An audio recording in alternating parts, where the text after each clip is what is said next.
us how long this book took to, before publication. Finally, people are about to read it now. How long did it take? I think more than 122 days.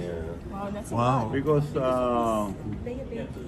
when, if you recall, when I used a golden gun, the money gun, it was trending here, also trending in Poland. So a writer was, came to the Philippines looking for me. He talked to a lot of people, very excited to meet me. So finally we met each other. He asked me if he can do my story. I said yes. So, but you have to come with me anywhere I go. Yes, sumama sa akin. Pag lipad ko sa aeroplano ko, kasama rin siya. So, natapos niya in 122 days. Yeah, and sabi po dun, parang 700 questions yung formatting style. So, can you tell us, just a question and answer. Kamusta naman po yun, Sir Ed? Was it, sa tingin mo ba it's a better way to deliver yung message na gusto niyo pong iparating through 700 questions? Yeah, basta ang nangyari, he's very curious sa mga question niya.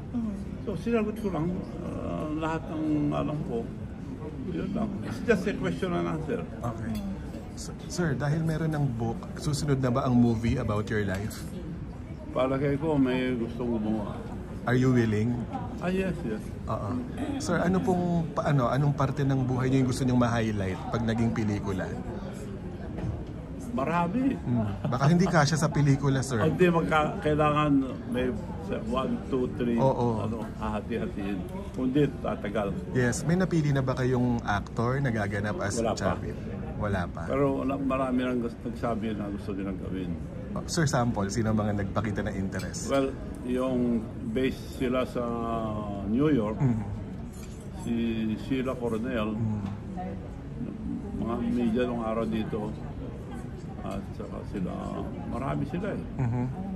So they're based in New York, they will arrive here on August to talk to me. Gagawin nila, gustong gawin yung life story ko. Sige ako. May actor, sir. Sinong gaganap sa tingin mo? Gusto mo? Naiya ako mamili. Siyempre, yung mga producer mamili dyan. Oo. Pero sir, syempre may say din kayo kung sino. Wala naman. Wala akong basta ako pumapayag lang. Sir, nakalagay legend. Legend kayo sa Pilipinas. Anong pakiramdam na tawagin kayong legend? Well, masaya. Pero yun nga. Ang problema mo kung if you're popular, yung paggamit ng pangalan, nakakaya yung mga iba talagang gagamit yung pangalan mo na mga kalukuhan nila. So yun ang problema ko, yung mga gagamit ng pangalan. Sir, may secret ba ang isang legend gaya nyo? May secret ba? Ano ang secret? Wala naman. Ang legend kasi hindi naman ano yan eh. Parang tinanong ko nga, hindi ko alam ang meaning ng legend. Legend is more than popular, ganun. So, nagkataon lang siguro. Okay. Sir, ano gusto niyong sabihin sa mga tagahanga nyo, sa mga hanggang ngayon humahanga sa inyo? May mensahe ba kayo? Ano, no? Anong mensahe niyo sa mga tagahanga nyo? Papasalamat ako sa lahat ng mga sumusuporta. Yung support nila, ano sa buhay, yung masaya. So ako simple lang eh. Ang makapagpasaya lang ako ng tao, happy na ako eh. So a lot of people are asking me why I'm spending money. Talagang gumagastos ako pero tulong. Yes. But I don't want any dole out reward system. Pag nalaman ko masipag yung tao, talaga sinusuportahan ko sila. Apa. Okay. And sir, sabi dito sa book na to, it will touch on your political, kumbaga yung pivotal role mo sa Philippine politics. Ano po yung gusto nyong lesson na makuha ng mga readers ng librong to?